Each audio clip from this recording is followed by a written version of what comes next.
पहले वाले वीडियो में रेसिस्टेंस के बारे में बताया गया था और हम इस वीडियो में देने वाले हैं कि रेसिस्टेंस किस किस फैक्टर पर डिपेंड करता है, एक्सप्लेन भी हम अच्छा से करने वाले हैं। तो सबसे पहला पॉइंट कि रेसिस्टेंस किस किस फैक्टर पर डिपेंड करता है, ये आता भी है एग्जाम में। तो पहला हो गया कि रेसिस्टेंस जो है वह डिपेंड करता है लेंथ ऑफ द वायर पर। तो लेंथ ऑफ द वायर पर कैसे डिपेंड करता है? तो अगर रेसिस्टेंस बढ़ता है, अगर किसी वायर का लेंथ बढ़ेगा उसमें रेसिस्टेंस पावर भी बढ़ेगा।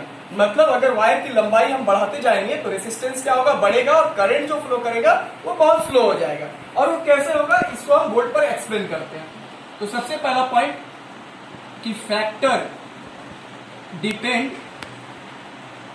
ऑन रेसिस्टेंस, कि रेसिस्टेंस पर किस किस फैक्टर पर डिपेंड करता है।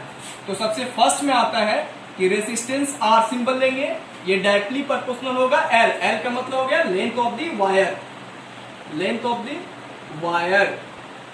सबसे पहला पॉइंट कि वायर पर कैसे डिपेंड करेगा, हम अभी बताएं कि अगर वायर की लंबाई बढ़ाएंगे तो लंबाई लेंथ बढ़ने से क्या होता है कि करंट का जो स्पीड होता है वो स्लो होगा। अब उसके बाद सेकंड में डिपेंड करता है इनवर्सली प्रोपोर्शनल होता है क्रॉस सेक्शनल एरिया। सबसे पहला पॉइंट ए क्या है यहाँ, क्रॉस सेक्शनल एरिया। तो क्रॉस सेक्शनल एरिया का मतलब क्या हो गया, क्रॉस सेक्शनल एरिया का मतलब होता है कि किसी भी वायर का इंटरनल एरिया को क्रॉस सेक्शनल एरिया बोलेंगे। वायर का अंदर वाले भाग का जो एरिया होता है उसको क्रॉस सेक्शनल एरिया बोला जाता है। इंटरनल एरिया को ही क्रॉस सेक्शनल एरिया बोला जाता है।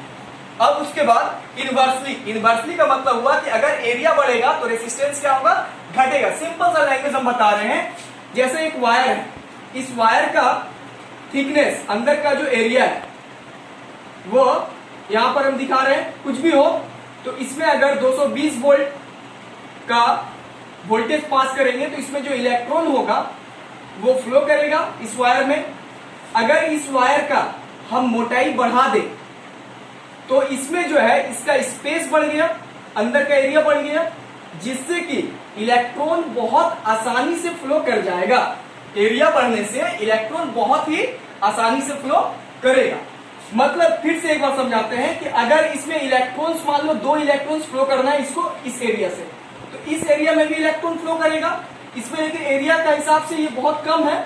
अगर इसका अंदर का एरिया हम बढ़ा दें तो इसमें 2 इलेक्ट्रॉन्स क्या होगा, एकदम आसान से फ्लो करेगा। इसका मतलब इसमें एरिया बढ़ने से रेसिस्टेंस क्या हो गया, बहुत कम हो गया, रुकावट कम हुआ, ऑब्स्टेकल लो हो गया। अब उसके बाद तो रेसिस्टेंस लो कैसे हुआ, एरिया बढ़ाने से। इसीलिए लिखे कि रेसिस्टेंस इनवर्सली प्रोपोर्शनल हुआ, कि अगर एरिया बढ़ेगा रेसिस्टेंस घटेगा, एरिया घटेगा रेसिस्टेंस बढ़ेगा। अब ये थर्ड में होता है कि डिपेंड करता है नेचर ऑफ मटेरियल पर, कि मतलब कि वायर की बनावट, वायर किस मटेरियल का है, अगर कॉपर का है, एल्यूमिनियम का है, इस पर रेसिस्टेंस पावर डिपेंड करता है। उसके बाद अगर ये दोनों फॉर्मूला को हम जोड़ेंगे तो एक फॉर्मूला तैयार होगा L/A। अब ये प्रोपोर्शनल हटाएंगे तो यहां पर क्या लगाएंगे, कांस्टेंट लगाएंगे। उस कांस्टेंट का वैल्यू क्या बोलेंगे, रो, रो इंटू L/A। ये एक फॉर्मूला आया रेसिस्टेंस का। इस रो को क्या बोलेंगे, यहां हम लिखते हैं कि ये रो बोला जाता है रेसिस्टिविटी। क्या बोलेंगे इसको हम लोग, रेसिस्टिविटी ऑफ वायर। अब ये क्या है इसको भी हम एक्सप्लेन करेंगे, रेसिस्टिविटी ऑफ द वायर। उसके बाद इस रेसिस्टिविटी का दूसरा नाम होता है स्पेसिफिक रेसिस्टेंस। क्या बोलेंगे इसको, स्पेसिफिक रेसिस्टेंस। तो ये R equal to rho into L/A, ये एक फॉर्मूला हुआ रेसिस्टेंस का। ये बहुत इंपॉर्टेंट फॉर्मूला है, वेरी वेरी इंपॉर्टेंट फॉर्मूला। उसके बाद अब यहां से हम लोग एक यूनिट और डायमेंशन रेसिस्टिविटी पर आते हैं कि रेसिस्टिविटी क्या होता है। तो रेसिस्टिविटी का मतलब हुआ कि जैसे इस फॉर्मूला से ही लेंगे, रो इक्वल टू क्या हो जाएगा, रो, एरिया को उधर भेजेंगे R into A by L। तो रेसिस्टिविटी किसको बोलेंगे कि अगर 1 मीटर स्क्वायर एरिया में जितना रेसिस्टेंस, 1 मीटर स्क्वायर एरिया वाले वायर में जितना रेसिस्टेंस क्रिएट होगा उसको स्पेसिफिक रेसिस्टेंस बोला जाता है। स्पेसिफिक रेसिस्टेंस किसको बोलेंगे कि 1 metre square area of wire, तो उस वायर में जितना रेसिस्टेंस प्रोड्यूस होगा, resistance produced is called specific resistance. मतलब फिर से स्पेसिफिक रेसिस्टेंस किसको बोलेंगे? 1 मीटर स्क्वायर एरिया में जितना रेसिस्टेंस प्रोड्यूस होगा उसको हम लोग स्पेसिफिक रेसिस्टेंस बोलेंगे। तो स्पेसिफिक रेसिस्टेंस का यह रेसिस्टिविटी का यूनिट डायमेंशन कैसे निकालेंगे? तो रो इक्वल टू आर हो गया ओम, रेसिस्टेंस का यूनिट ओम, एरिया का मीटर स्क्वायर, लेंथ का मीटर, 1 मीटर कैंसिल हुआ, ओम मीटर, तो रेसिस्टिविटी का यूनिट क्या हुआ? ओम मीटर। उसके बाद इसका हम लोग डायमेंशन भी निकाल सकते हैं। तो रो इक्वल टू, तो सबसे पहले आर का डायमेंशन, रेसिस्टेंस का डायमेंशन निकालना होगा। तो इसके लिए हम यहां पर एक सहारा लेते हैं डायमेंशन के लिए।